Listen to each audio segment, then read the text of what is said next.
And I'll call this special board meeting to order. We need roll call, Janet. And Janet, welcome back. Thank you. Charles Blacklands. Here. Kevin Boyles. Here. Tom Hagelund. Here.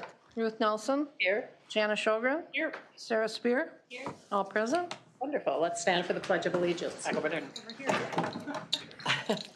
I pledge Allegiance to the flag of the United States of America and to the republic for which it stands, one nation, under God, indivisible, with liberty and justice for all. Well, welcome everyone. Exciting start to our superintendent search here. And this meeting is being recorded and people may monitor it by watching YouTube live. Because this is a special board meeting, we do not have public comment and we'll proceed right into approval of the agenda as presented. Do I have a motion? I'll make a motion. A second. Okay, first from Director Spears, a second from Director Shogren. Any discussion? Hearing none, all in favor say aye. Aye. Aye. Those opposed, same sign. Motion carried. And next we have approval of the minutes from the regular school board meeting on March 9th. I'll move to approve the school board meeting minutes from March 9th. Thank you. Do we have a second? I'll second. Okay, thank you. First from Director Boyles, a second from Director Spear. Any further discussion? Hearing none, all in favor say aye. Aye. Aye. Those opposed, same sign. Motion carried. And now we get to get into the exciting beginning of our presentation for the new Superintendent of Brainerd's Public Schools candidate selection. So I'll turn it over to Bob Oslin, Patty Phillips, and Aldo Sicoli. Thank you. Well, thank you, Madam Chair, members of the board. We're delighted to be here with you today and and excited about the field of candidates that we are able to bring you at this time. We'll start with you have some documents in front of you. One of them is the final report, Superintendent Search final report. So we'll work through that as we go through this meeting. And but as you can see, we said we would be presenting 5 or 6 candidates for you. It's 6, so you can cross out the 5 and candidates for your to be your next superintendent of schools.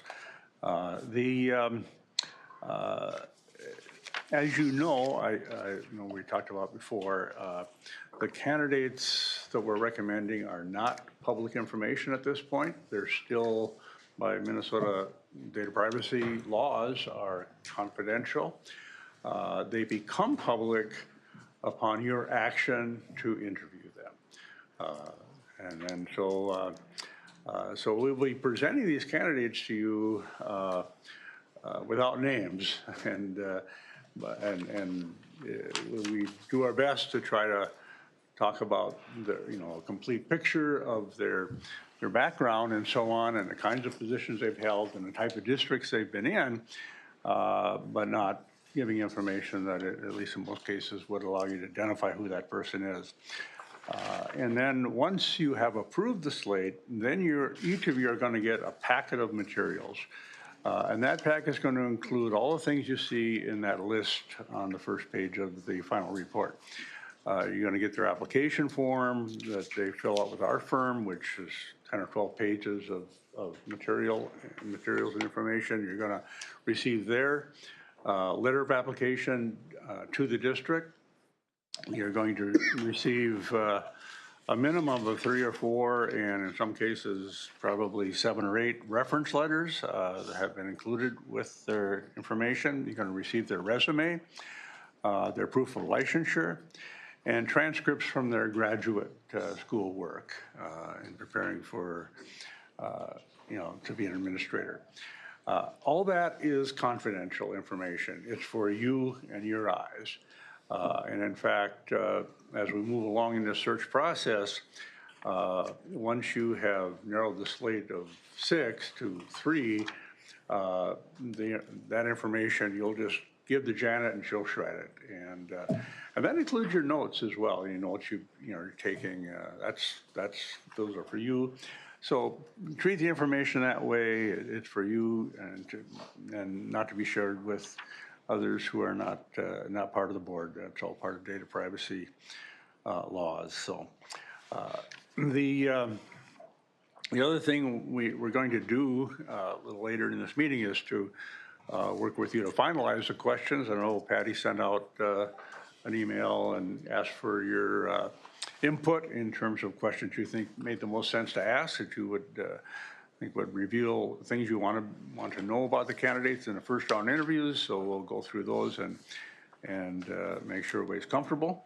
And then we also, in fact, right now, we'll share the applicant summary report, which I think you have at your place as well. It's just a separate sheet. And Patty will talk about that with you. Yeah, we ended up having 17 individuals that completed the application process. You see that 18 started and one just quite didn't finish. So 14 of them were male and 3 of them were females. 7 of them are currently superintendents and that applied, and the one partial that started and didn't finish was also a superintendent. 3 of them are assistant superintendents. Each of them had a different title in their application: assistant, associate, or deputy, but it's all basically, the same position. And then one is an executive officer, and that individual was an assistant superintendent and then moved to this position in a very large district that has a lot of options. One is an executive director. One is a chief academic officer, and that individual also was, many years, was an assistant superintendent. And then a CEO, 2 principals, and 1 tire and battery technician, and we asked their last position, and this individual was a superintendent, and I think maybe wants to get back into the field. The states, you did a national search as far as asking AASA to blast this out to 5,000 superintendents. And 13 of your applicants were from Minnesota, which is pretty common. Usually on every search you get more from your own state. The one that did a partial was also from Minnesota, so about 14 were there. And then 1 was from Illinois, 1 Iowa, and 2 from Texas. So any questions about that? A good size pool. If you're looking at other districts, Twin City Metro districts, this is about the number of applicants. Districts are happy to get a number like this. And of course, it's the quality, and we have some high quality candidates as well, so. We feel really good about the total number, and as Patty mentioned too, with the quality. You always get a little nervous in the process, and they come in slowly, and we talk to, my goodness, I don't know, 20, 30 people, some of whom applied, some who did not. And it's tough right now. It definitely is. Everywhere. There's no question. And that's not just, this is a really good number. We just finished up searches in Lakeville and Hutchinson, and this is more candidates than Lakeville had. It's about the same as Hutchinson. It's more than Edina had last year. So it's a good number. And not surprisingly, it certainly brings a very attractive district and a very attractive area, but that didn't mean we weren't nervous at a period of point in time.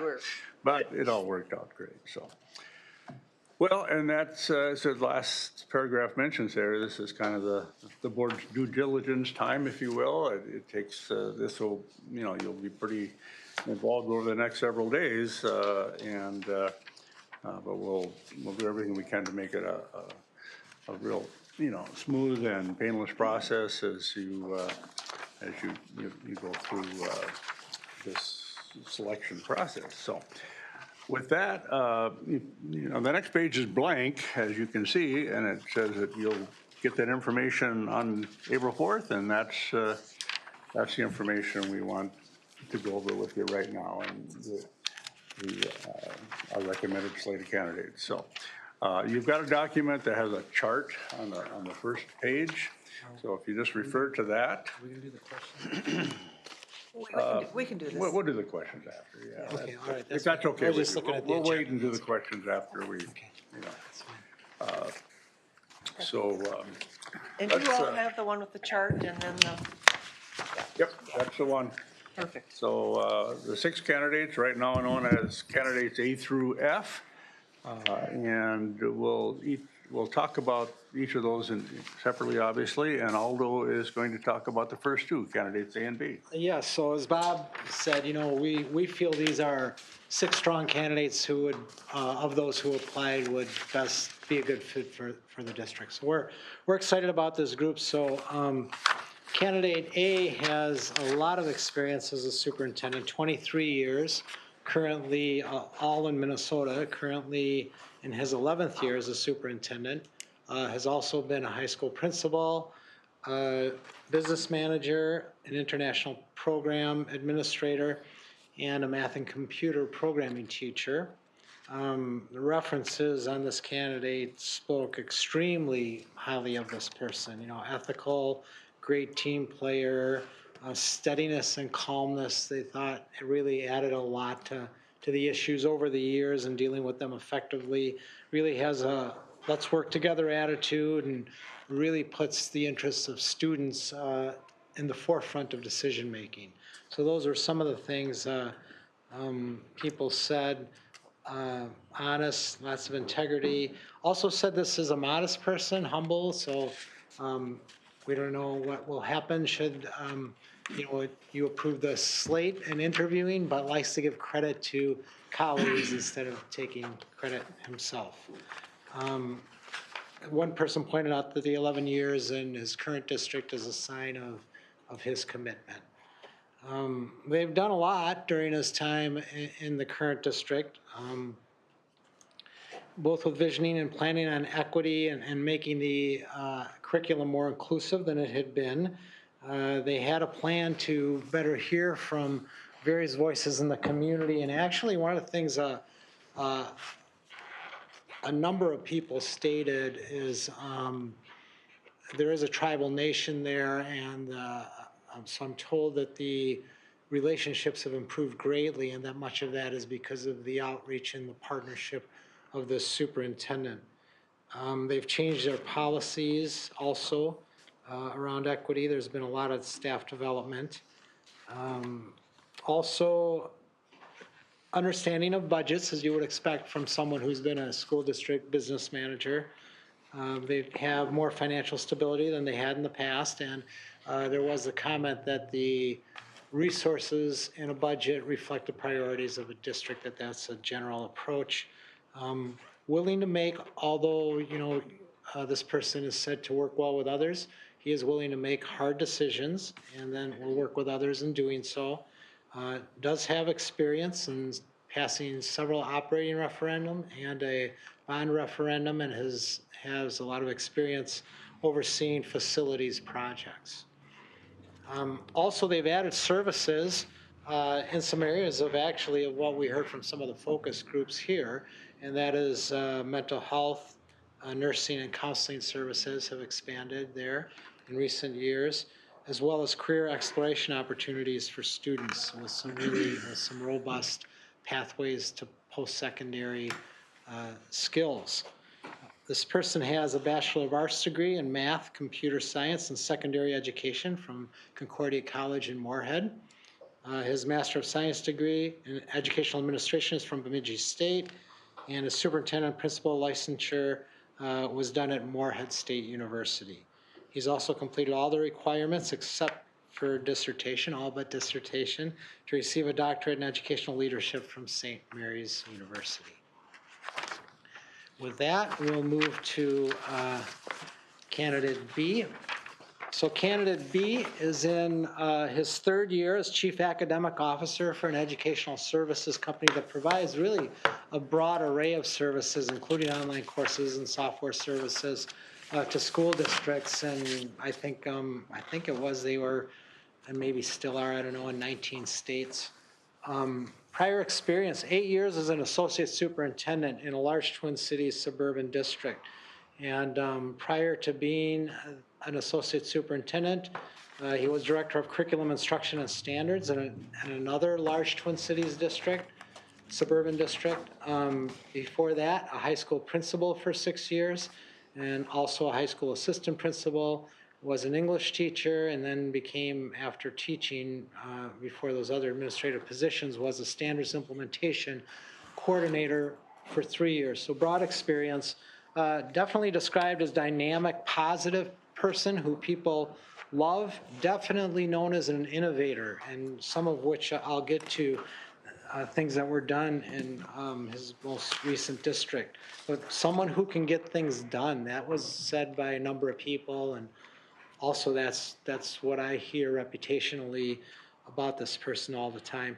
As an associate superintendent, was in the schools a lot and was seen as very collaborative and trustworthy. Very knowledgeable also, and very credible with the school board.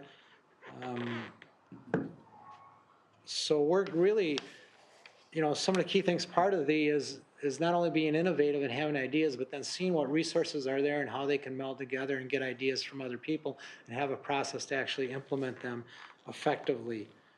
Knowing that as things go along, as this one quote from the community partner there says at the end, the next step might be to stop, pivot, or persevere. It just depends on what you're finding as you're trying something new. It says that the candidate led some of the most respected programs for students and staff in these innovative efforts.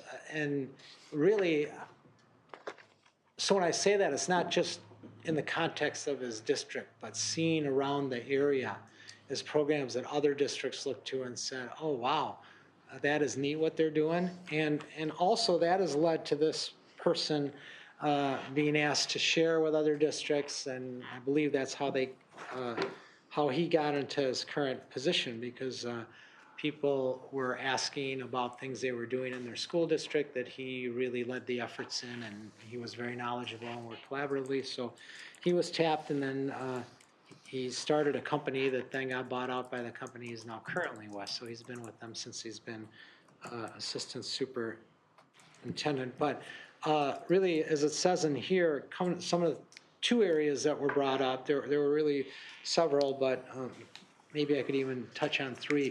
One is just the culture of innovative ideas, and they set up a system in place where ideas were respected, they were tested, some they went forward with, some they didn't, but that was for all staff to come up with ideas. Another was immersion programs that were expanded and strengthened in the district and are very highly regarded, increased the rigor in the district. And the other program I'd like to cite is a very well-respected mentorship program for high school students that really prepares them. They're working with professionals in the community to really prepare for post-secondary. This candidate has a Bachelor of Arts degree in English and a Master of Education degree in English Language Arts, both from the University of Minnesota.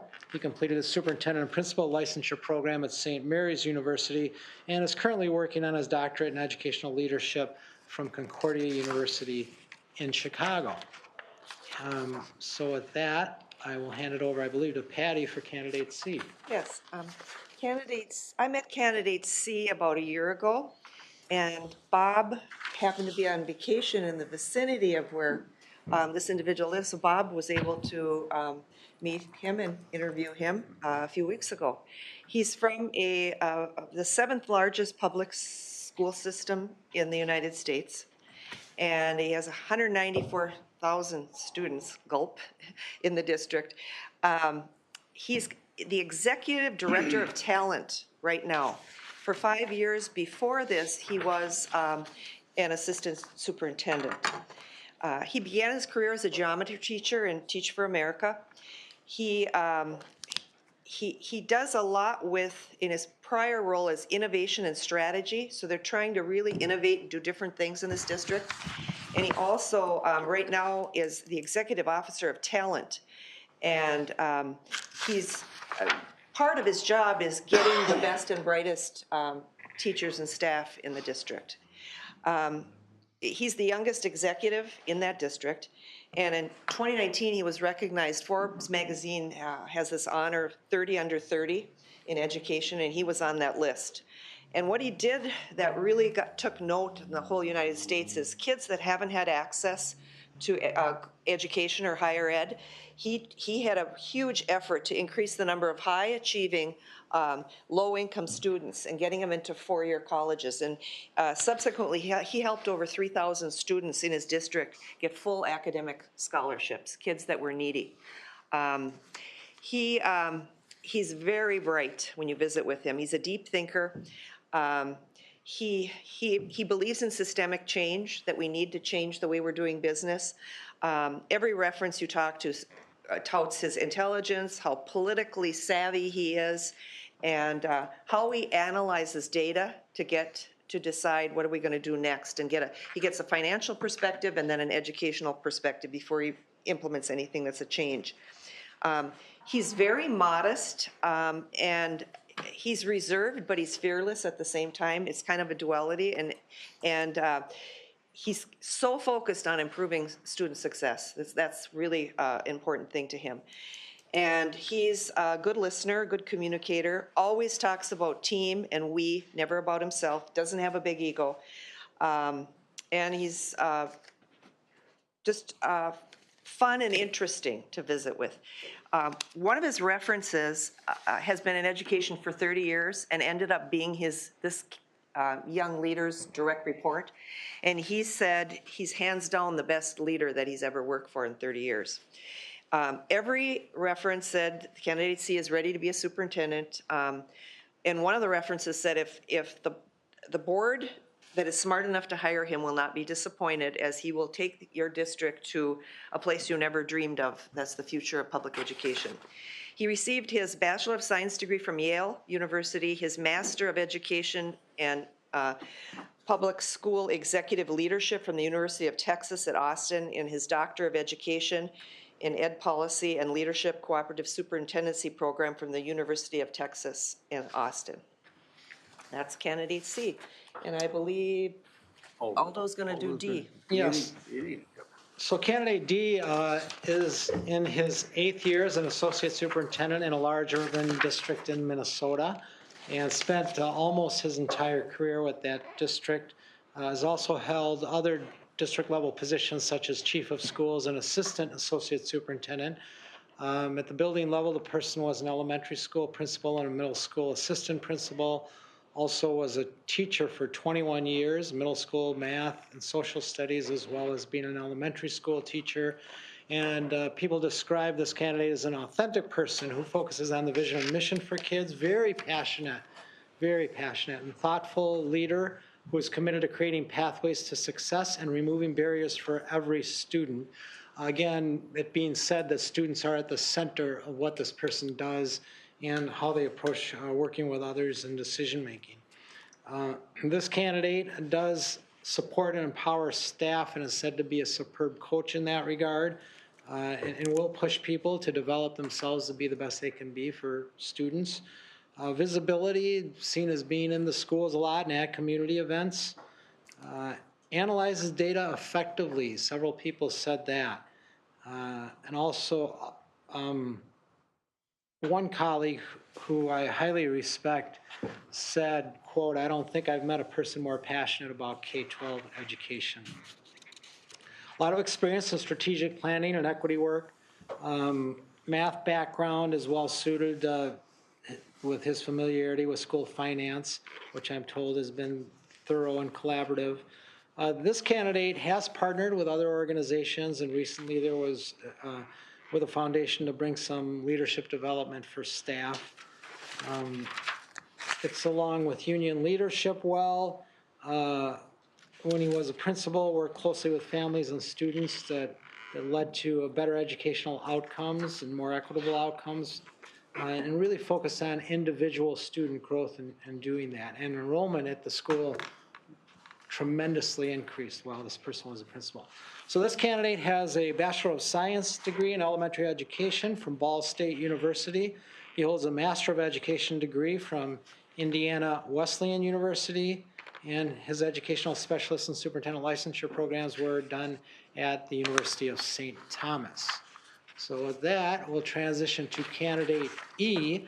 Now, candidate E is a high school principal We know when we did the focus groups, we heard that people really wanted someone with superintendent or assistant superintendent experience. This candidate is an exception to that, and we made an exception just because pretty much everyone says this person has done a lot, and everyone says he's ready. And from what I know of this person, I would agree with that. Been a principal for 12 years in 2 large Twin Cities suburban high schools.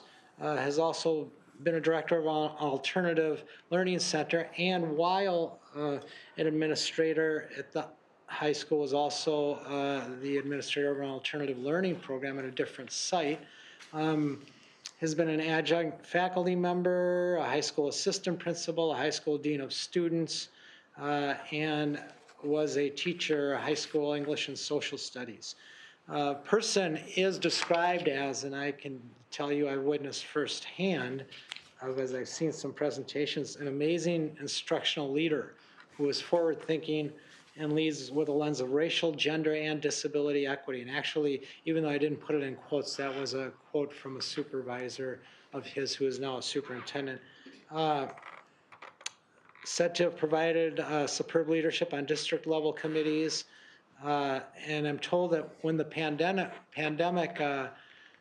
the onset of the pandemic pivoted immediately and inspired people. You know, we all know that what a daunting task that was for people. Like, we've got to pivot and come up with remote learning on short notice. But apparently his leadership made it easier for people to not only get that done, but to be excited about doing so. Does have a great work ethic too.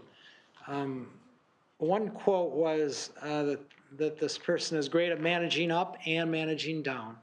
And I think that speaks to the collaborative nature and the communicative aspects of the leadership.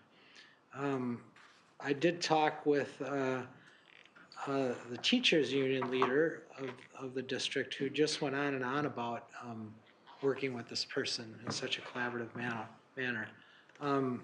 They do both students and parents, I'm told, have an affectionate name for this person. They call him Papa, and then the mascot name of the school, which I think also, they know that he cares, and then they know that he's comfortable being referred that way, so it is an affectionate term.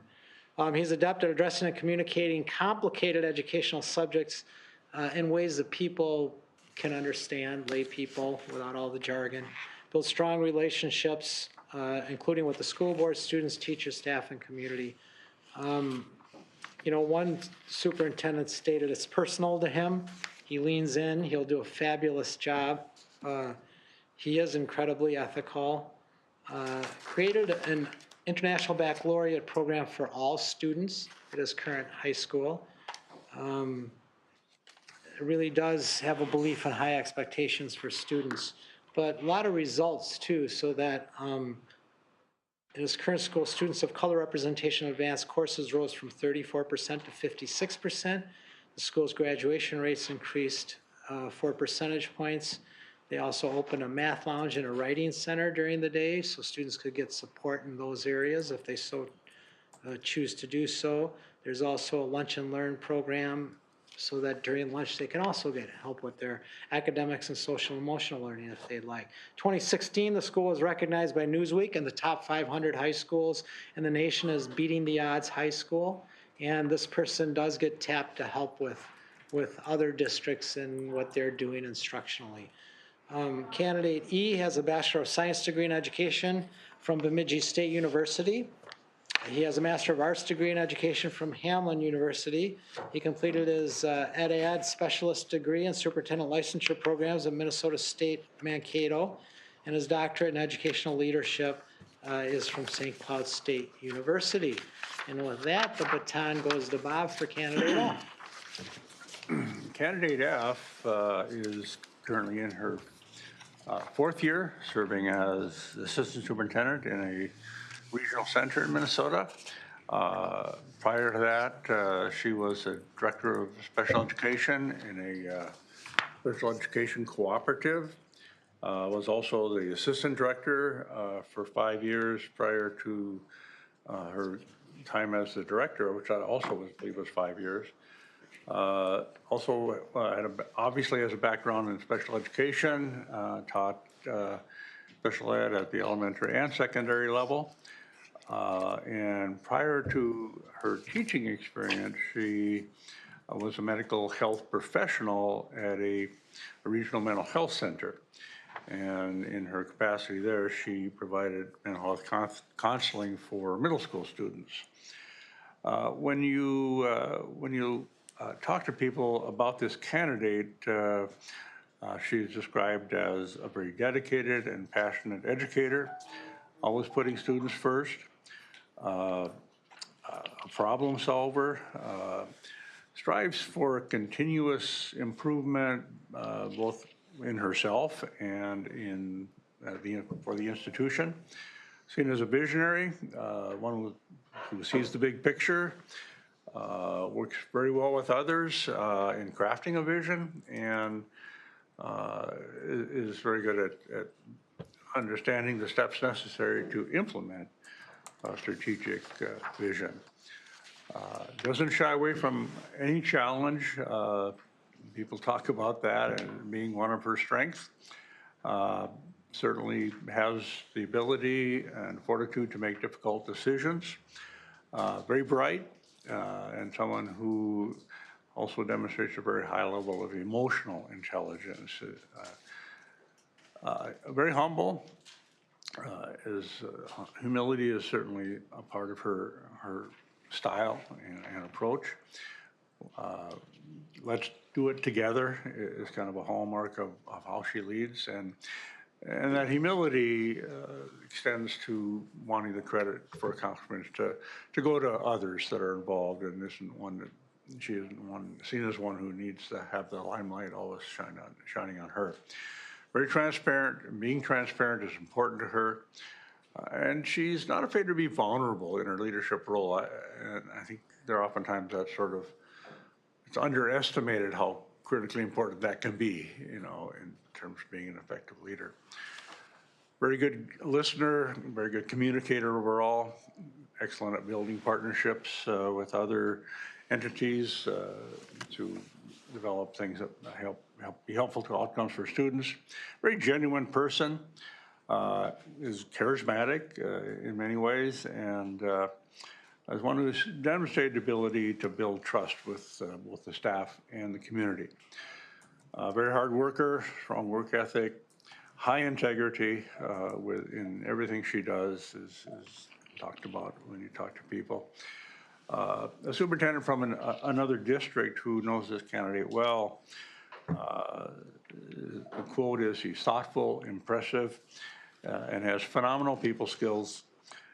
Another person talked about this leader as the definition of courageous and demonstrates grace under pressure. She received her Bachelor of Science degree in Child Development and Family Science and her Master of Science degree in Education, Health, and Human Development, both from Montana State University, and she earned her doctorate in Educational Administration and Leadership from St. Cloud State University. So those are the 6 candidates that we are recommending to you. So at this point, if you have any questions, we'll be happy to entertain them.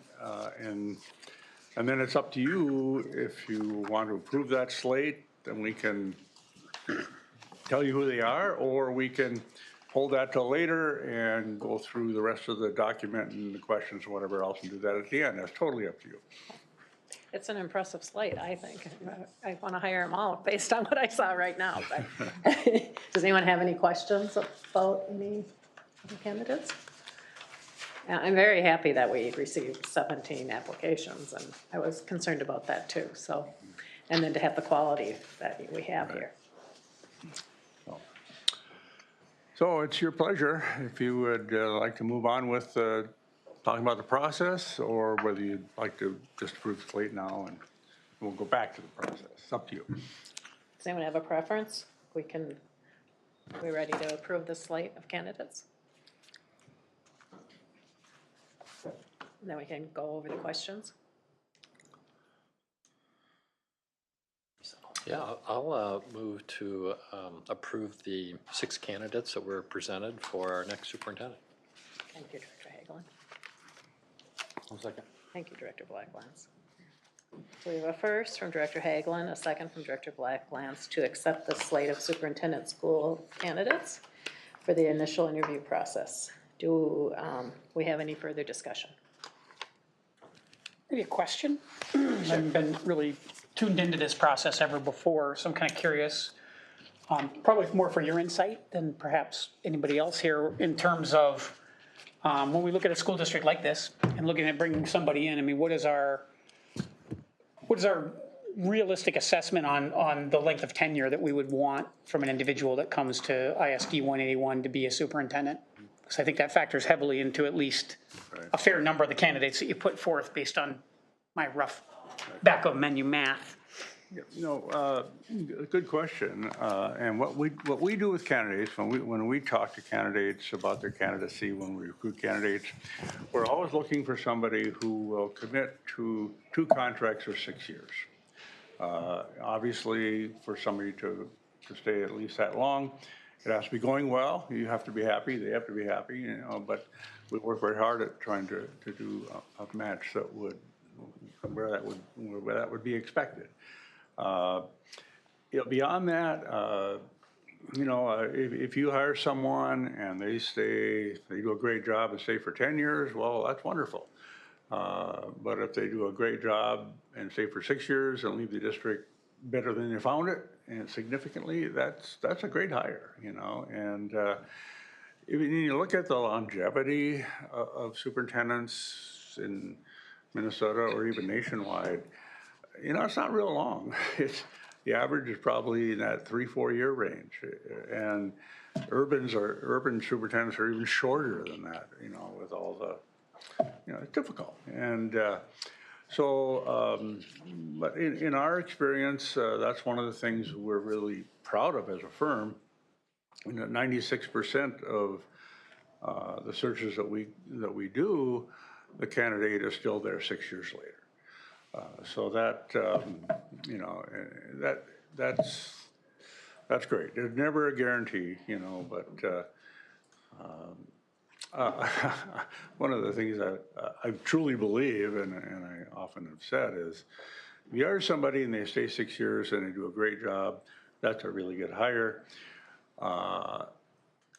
If you hire somebody and it doesn't work out and they're gone, well, that's unfortunate, and you have to go through that, and rarely does that happen, but it did 7 years ago for a person who's only here for a year. But maybe the worst case scenario, frankly, is you hire somebody and they stay for 12 years and they're just okay. That may be the worst hire of all, because that's not what you want. And but they're yeah. So enough said, I guess. But no, I appreciate the additional color. Thanks, Bob. I maybe have a question too, just understanding the process of getting to this point. I think these are great candidates from what we can read here. When we talked about previous superintendent experience being critically important, we thought, we have one who's currently a superintendent, so there were 6 screen outs of current superintendents. Are there just some generalities you can share about why some of those 6 were screened out? We're really looking for the best match to the profile. Everything, as you interview people, as the focus groups interview the finalists next week, that's what we're looking at. Who matches what you're looking for? And we really, that's what we use as our guide. And we do a lot of interviewing, talking, checking references, how many calls were you sick of the 3-way calls? I mean, we've had a ton of calls because, you had some good candidates, and we want to make sure we bring the best ones forward. Yeah. I don't know, you want to add anything more to that? It just, while that's, being a superintendent currently is certainly something that, has a plus to it. When we looked at all these candidates, these are the best 6. These are they're the best fit for you and have the greatest upside and so on. This might be more of a logistical question, but I'm wondering if some of these folks are from out of town or out of state, will we still get to see them in person this week? I know that's a fast turn. Yeah, good question. I talked to Chair Nelson about that because we had 3, 4 from out of state. And she, as the chair, made the recommendation, and it's a wise one, a lot of districts do this. The first round interview, if someone is out of state, will be virtual. And you have everything set up beautifully to do that.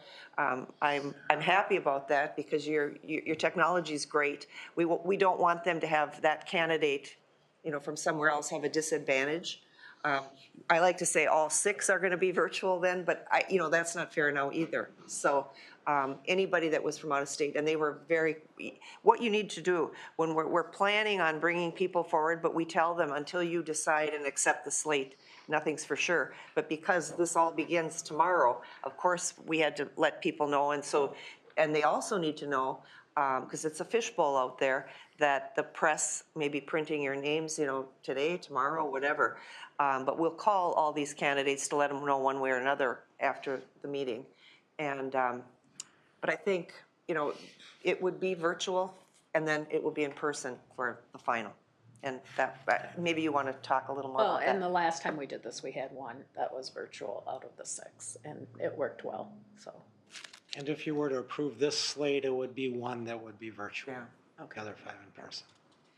And we've set up tentative interview times, following exactly they're in order of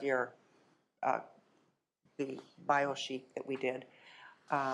And, everything's kind of, whatever is your pleasure, we're happy to do. Are you comfortable with having one be virtual, everybody? And by the same token, if that person becomes a finalist, you definitely want them here. You don't want to, although we've done, in the last couple of years, especially 2 years ago, we did at least a couple searches where it was entirely virtual, even the finalists, and it's worked out really well. So I didn't to say that it couldn't work, but still, We want the 3 finalists. you want to meet the person if at all possible. Right. So. And you want your community and your focus groups. That's going to be so valuable as well. And I want to give a commercial for Janet for all she's done copying and all this paper blizzard today and being the conduit and coming back to all of this excitement. And then Tim Murtha was helpful and all your staff. Sarah's always great. Everybody here. You just have a really good team that pulls together and takes care of business. So we appreciate that.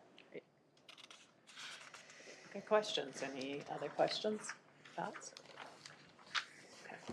So we have a first from Director Hagelin, a second from Director Blacklands to approve the slate of superintendent schools that we just heard about. All in favor, say aye. Aye. Those opposed, same sign. Motion carries unanimously. Okay, well, then now that you've approved the slate, we have, Patty mentioned, we've set up, the interview times pending your approval. And so 3 will be interviewed tomorrow and 3 on Wednesday. And now you're finding out who they are. And also, as Patty mentioned, the candidates A through F are in order of the interviews. Okay. So first interview tomorrow is candidate A. And I don't have the sheet right in front of me, so. So the only one that will be Remember, virtual is the 3rd candidate tomorrow? Is that virtual? Yes, the virtual one will be the 3rd candidate tomorrow. And if memory serves me correctly, do you have that list handy, the interview? The schedule, I have one right here. okay.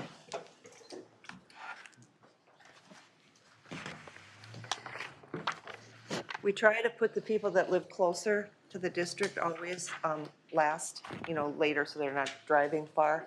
And then people farther away first, earlier for driving, I don't know. Okay.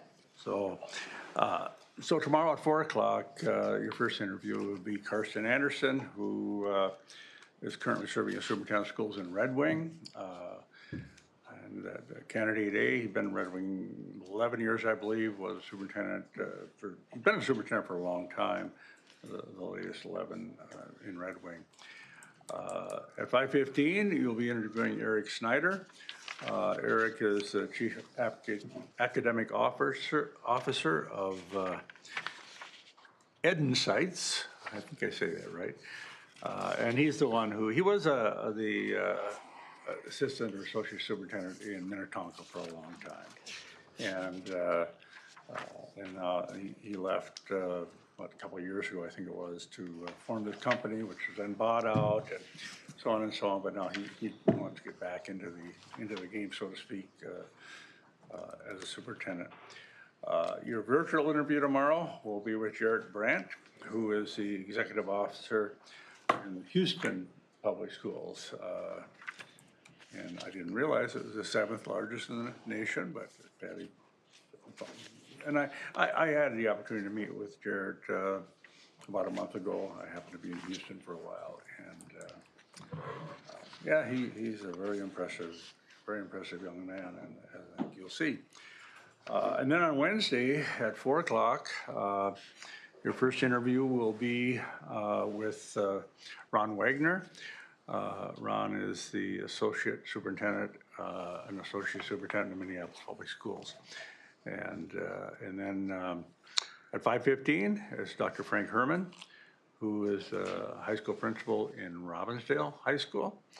And finally, your last interview is someone who is very familiar to you and needs no introduction, but that's Dr. Heidi Hahn, who is your current assistant superintendent. So that's the slate.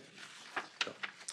Wonderful. And so we'll get the packets before we leave today? Or? Yes, and as you leave the day, you'll get the packets that have all that information we talked about. There's another, the press, I know will like this handout because it's just a synopsis, if you will, of their career and as well as their educational background. So if people are just, interested in that information, this can be helpful.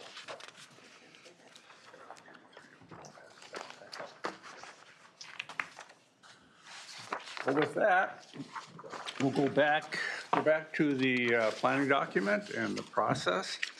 We left off on page 3, and on page 3, well, I don't think we really need to talk about anything there at this point. The profile is there, and the profile you approved back at the beginning of the search process, and that will be something that, keep that in mind, certainly, and what you're looking for as you meet these candidates, and with their responses to the questions and so on, kind of vet them against that profile to see how you think they fit. Between now and tomorrow's first interview, you'll be getting that packet of information, and obviously, spend some time with it, and so you get a good sense of each candidate, at least the 3 tomorrow, and then same for the next day. Each of these interviews will be 1 hour, and we stick to that. We advise you to stick to that. The candidates know that, so they know that, they're going to get 14, 15 questions or whatever, and it's going to be an hour, and if there's a few minutes left at the end, they can ask a question or two of you, and typically there is, but if, they have to manage their time.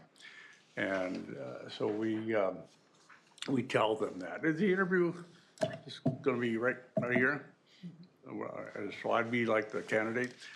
It's tough to see a clock, but we'll tell them that, and so they usually when we talk about the questions later, we talk about that, but we typically do the round robin where each of you, the chair starts out, and then you just keep going around, and usually when the chair asks the second question, it's a good time to say, well, we're like halfway through roughly, so kind of get them, sense of where they are time management wise. So.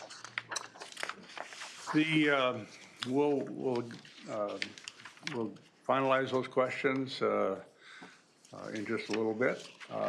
When a candidate answers a question tomorrow and Wednesday, it's fine to ask a clarification follow-up. You don't want to ask something that's totally on a different track, you know, but if you'd like them to clarify something, by all means, do that. That's fine, you know. And so keep that in mind. The G there on page 5 is probably important to keep in mind, you know, not to discuss candidates with other people at this time, and you know, obviously remain, you know, I know you will, but remain open-minded through all the interviews, rather than focusing in on somebody and not maybe being as attentive to others. You know, the candidate should do most of the talking, and they will. Jay, as I mentioned earlier, your notes and the candidate files are only for you, and so you know, when you eliminate people from the search process, give those files and your notes to Janet so she can have those shredded. It's important to give positive feedback to all candidates. You want them feeling good about the potential to be here as your superintendent. So it's a two-way, you know, it's a two-way interview in a lot of ways. I mean, the relationship between the superintendent and the board is obviously key to success in so many ways, and also satisfaction. And so you're a great group to work with, and just let them see that, you know, and great.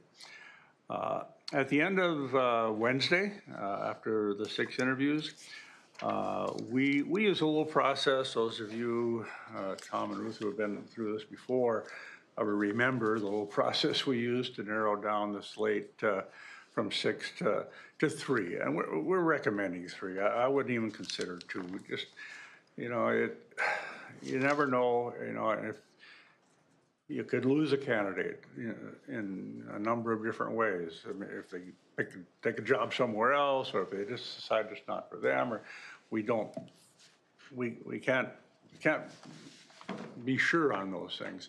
And you do not want to be down to 1 until you're ready to be down to 1. And if you have 3 and lose 1, you're not down to 1. And you don't want the public perception to be that anyone got this job by default. So 3 is a much safer number. A little more time involved, but well worth it. So we'll help with that process. It's usually pretty painless to do that, and we'll see. We'll see on Wednesday. So then the next phase of the process, you know, involves a lot of people, as it should. And so those 3 finalists will be back the following week, each for their own day, Monday, Tuesday, and Wednesday. No, Tuesday, Wednesday. Oh, is it Tuesday, Wednesday, Thursday? Wednesday, Thursday. Oh, okay. And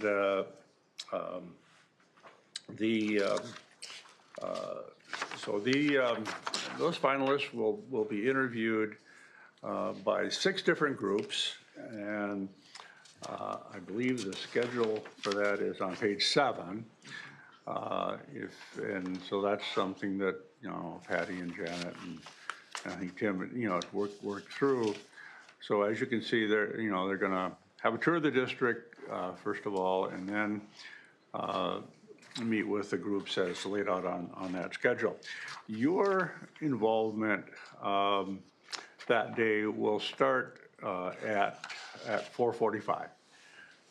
So you don't have to, in fact, you shouldn't be in any other groups at all.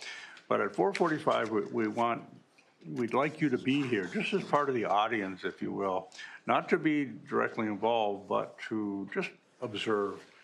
And it gives you a good sense of a candidate in terms of how they respond to questions, how they think on their feet, what kind of climate they set up in the room. So it's helpful in your decision-making process. I just want to interject. We usually have about up to 15 people in a group, and occasionally it could go up to 20, but then it's hard because it's just we give them an hour interview. 45 minutes is to ask questions, and then 15 is to complete a feedback form, which you'll talk about in a minute. But I think we allotted a little bit more time for that last meeting, that's parents and community. And part of this, which we try to do in all districts, is invite some people that you think are, key people that are involved in the school district, and then have it open so anybody else can come, or your staff that maybe couldn't fit into a certified staff group or support staff because maybe, I'm driving bus or I'm, working in the lunchroom. We don't know how many people you're going to get in that last group. And so we added just a little extra time there. If you're wondering why did they have a little more time, it's just in case we get a big crowd. If we don't, well, then you can go to your dinner with the candidate a little earlier because there's not much time here for anything. It's a tight day. Yeah. Yeah, and we do like to run that last one a little bit longer if need be. You don't want people coming and then leaving feeling like they didn't get a chance to ask their question. And we'll facilitate all these meetings. We'll be here all day long. And we will, introduce the candidate and, and so on, and then make sure people ask legal questions and things like that, and that's usually not a problem, but sometimes in the community meeting, we have to nicely remind somebody that, you can't ask that. And, Is there any thought of combining the dinner and board interview, or do you, the last couple times logistically, we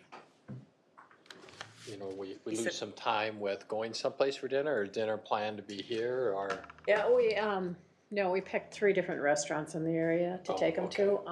We did briefly talk about having it here, but we thought for the candidate's sake, it was better to let them experience some of Brainerd rather. So we have it planned the same way we did the last time right now. Typically during COVID, almost everybody had their lunch service provide something. But now that COVID's lifted, people are going out again for it. But it's a time, even we wouldn't combine the interviews with it, it's a time for small talk and not to talk about any school business, and it's just really to see the social skills, and there's a value to it. But I get what you're saying, it's all like, go, go, go. Well, and sometimes when you go out to dinner, it does logistically become, difficult to make it back on time at times and so on.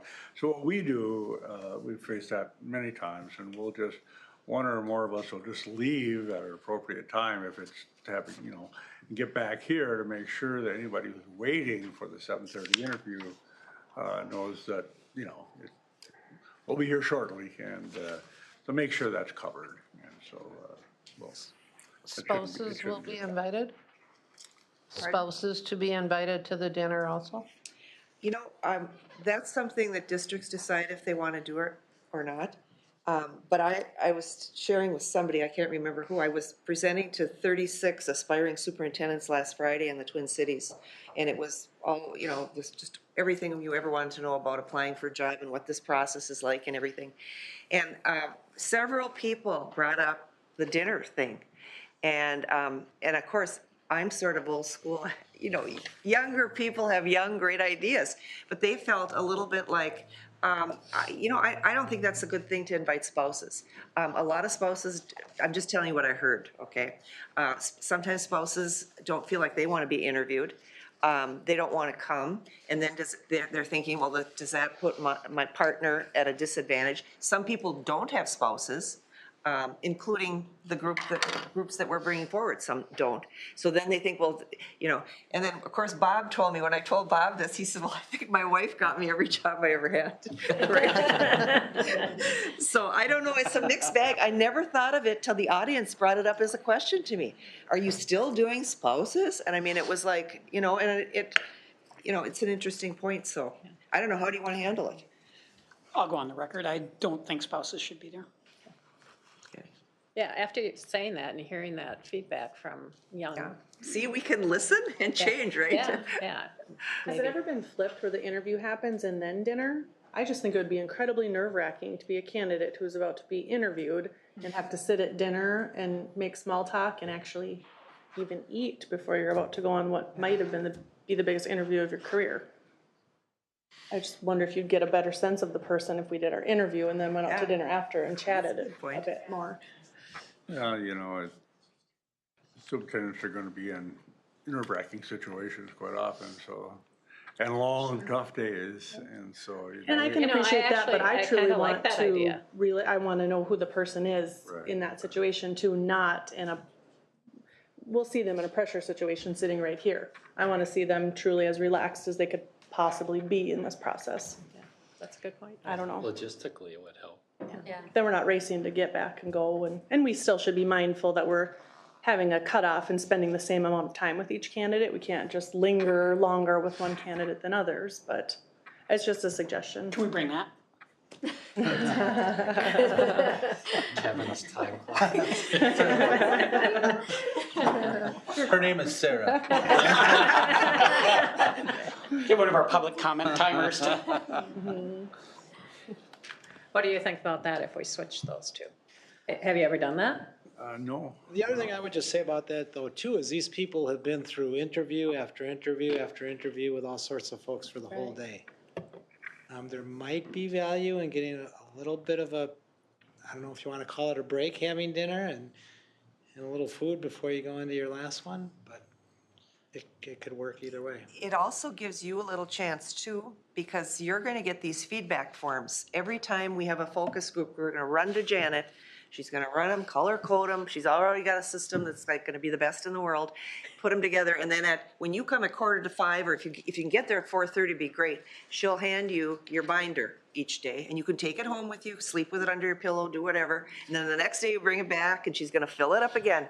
And during that hour-long community thing, we tell the audience that the board may not be looking at you, but they're listening, because they're multitasking. They're looking at the feedback from the day. So, you know, you've got time to do that with that last group, but then there's a little lag usually between dinner and when the interview starts where you can look again.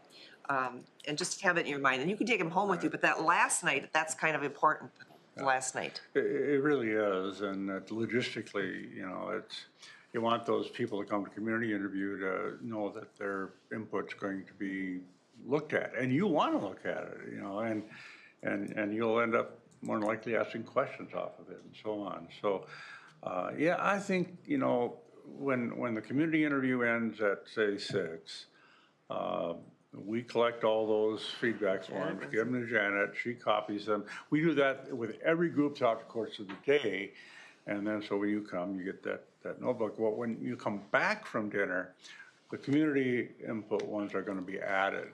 And oftentimes, we'll just delay the start of that last interview, so you have time to look them through. And, you know, the candidate understands what's happening and whatever else, and then start that last interview. So I think logistically, it would be difficult if you didn't have that. You know, if there would be no time between the community and your interview, or very short time, you need a little more time in between, which would then force dinner to be pretty late too. And I think Olga's right. You know, thinking of it, you know, and having been through a process like that, you know, on occasion, yeah, dinner's a little stressful, but it's still different, and kind of a break from the intensity of the interviews. And they're gonna have lunch with the students. Yeah, so it'd be a long early time on, in between, and that'll be yeah. fun for them. Be long. Yeah, it's a long day.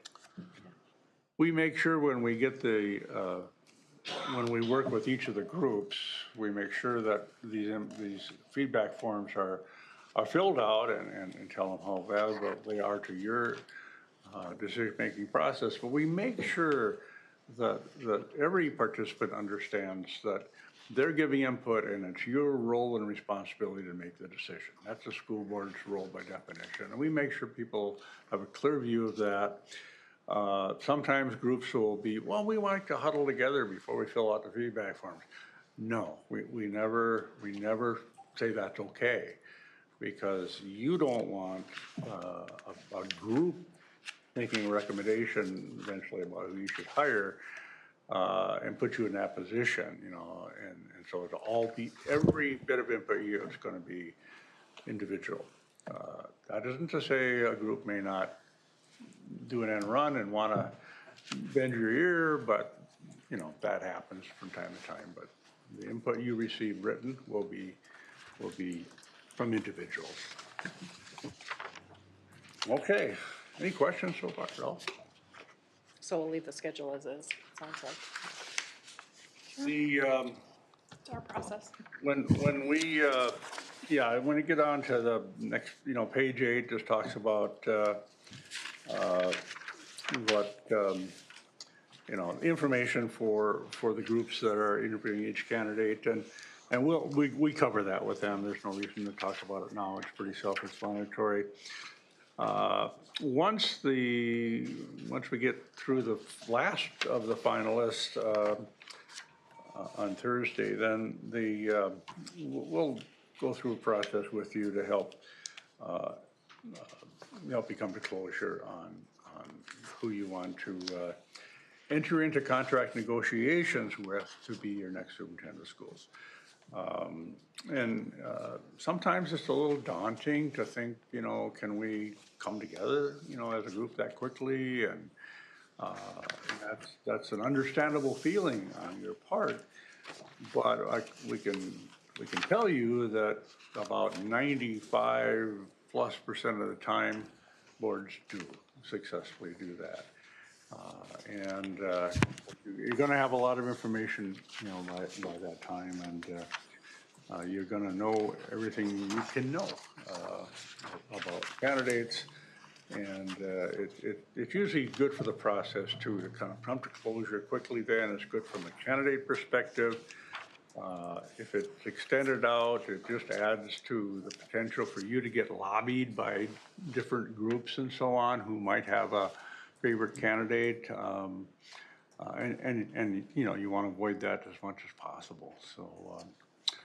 So yeah, I think you'll be able to come to closure that night. On the top of page 9, it talks about the selection of superintendent being one of true consensus. By true consensus, what we mean there is it does happen, but it's usually not typical for each of you, all 6 of you, to think that this is the person, So all 6 of you are in agreement with your number 1 choice. It's great when that happens, but more often than not, it doesn't. So it ends up to be kind of a majority, type of thing. But true consensus is one where, from our definition here of true consensus, would be that person may not be my first choice, but there's someone I can certainly support and be comfortable with as our next superintendent of schools. Yeah, and I kind of think it's good if we don't come to consensus right away, because that means we didn't have as many good candidates. Yeah. To me, it means that one was way above the other, and we don't have a good, so I'm fine with us having different opinions initially and working towards a consensus. And that's usually what happens, is that, and the only thing we would just really underscore with you during that process of discussing the candidates, be that Wednesday or next week, focus on the strengths, focus on the reasons you think this person would be the best candidate. Be careful about being critical of candidates, because those comments could end up public in the news, and you run the risk of losing candidates. Nobody wants to come into a job when they just read something about them that a board member said that's negative. They think, I don't think this is a good fit for me. And it can be just one board member, but it doesn't feel like a good fit then. We can tell you about searches where they've lost their entire slate because of negative things that were said about each of the candidates from one of our searches, when it never happened in our searches, but it's just keep that in mind. You can get to where you need to get, and you can talk about all the candidates thoroughly without ever having to go into a negative vein. You can. The boards do it all the time. So just keep that in mind as you do this. So once you once you get through that process and decide who you want to negotiate a contract with, as it's stated here, in Minnesota, 3-year contracts are the maximum and the norm. Who's going to want to pull up stakes and come to a new district, to supervise a whole bunch of people 10-year and not have a 3-year contract? That's probably not going to fly. So, it's, and, we talked already about it. Possible, unanimous vote is a strong message to the community and to the candidates, at the end, if that's possible. So that's the process. One quick thing, one of the candidates you'll note in the information you get is not currently under contract. And it's a state where, they're all at will employees, so. Yeah, that's Texas. Texas, so. There's no contract. So if you see that. Why think- that says no contract. Yeah, thanks. So now these questions were, is that what? Yeah, you were all sent 52 questions, and then you submitted questions to me, and then I typed up the ones that had the most interest. And interestingly enough, they came in the 7 areas kind of balanced, because, we want curriculum, we want leadership, we want finance, we want PR, communication. So they came that way. So I want you to just take a minute and look at them. We have to ask all the candidates the same questions. We're not going to talk about them because is this live streamed? Yeah. And the interviews will not be live streamed because people are watching and would get an unfair advantage to one candidate over another to know what the questions are, unless we were going to give the questions to everybody, what we're not. What we did tell all the candidates when we called them yesterday to say we're thinking of bringing you forward, we explained a little bit about the process and then told them the first question and the last question. And we always do that. The first question is, tell me, what's your elevator speech? Tell me something about yourself, your professional life, your education. And then the last one's why Brainerd and why you? So they all know that, but they don't know the meat of this. So if you read these questions now, take a minute, look at them, see if you're comfortable with them. And then if we go back to the drawing board, if we talk about them, let's not read them out loud, that's all. Okay. So if anyone has any concerns about any of the questions, should they come to me and then I'll bring it to you, or? Well, we they should just come- probably do that today because Okay. systems can't are really go talk tomorrow. about it, In though, fact, no. we want to find out what's the order of asking the questions. A lot of boards will sit just like this and then start with Director Sjogren, or a lot of times they start with the chair and move clockwise, unless you just have a favorite question and you want to answer it and you want to change the order somehow. But we'd kind of decide, do you want these 14 or do you want something else thrown in, or do you want one thrown out? Let's talk about that. And then what's the order of, and then we can put your initials. Actually, Janet will run off, 6 copies for your 7 and extra, whatever. And then she'll write your initials next to the question so you know which one you're asking if you want to do that. So should we take just a minute to look at them, or? Yeah, I'm comfortable with the questions, and I'm also comfortable if Director Nelson starts and we go clockwise or counterclockwise. Yeah, I have no preference on any Okay. questions. So. I think that first question coming from you is nice. And I typically, if we start with you, we're about halfway when we come back to you. Okay. And sometimes we give a little warning that, it's 30 minutes, and if they're on question 3, they better get moving. And if they're on question 13, they better slow down. So sometimes that's helpful if the chair does that. Okay, and if I forget, Director Hagelin, you can do it. Then you'll be able to just run off the questions with, do you want her to you'll know your order if it's just going in order. That's fine. Yep. The other You're thing I good want, with- go ahead. You're good with what's here? I am. Okay. You're going to get 60 more questions in your manila envelope that she has with the data on the candidates. You're going to get 60 questions that were drafted by your focus groups in February. And I put them all together, just listed them 1 to 60.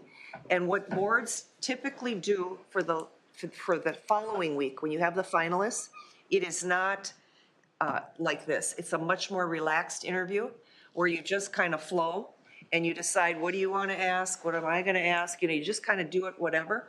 And you can choose out of those 60. And you're also going to get questions from the focus groups next week. Every night when you get a feedback sheet, one of the questions on the feedback, well, here's what they're asked on the feedback sheet. Please give your impressions of how this candidate matches the skills and characteristics desired in the next superintendent as outlined in the profile. They're gonna get this sheet, and on the back of it is gonna be the profile. So they're gonna tell you how well do they think they match. Describe how you think this candidate will lead and relate to the various constituencies in our community.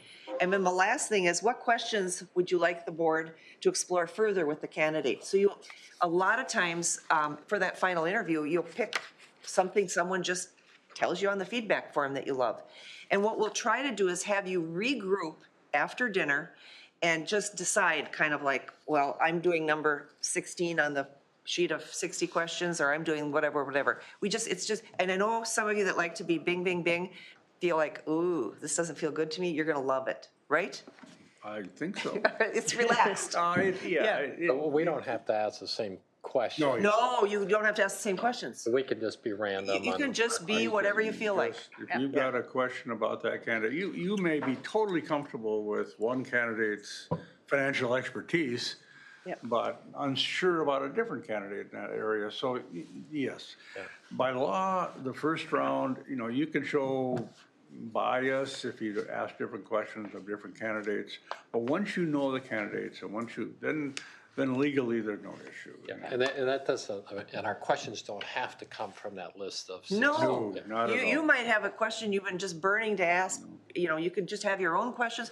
I'm just telling you that there's a plethora for you to choose from. Okay.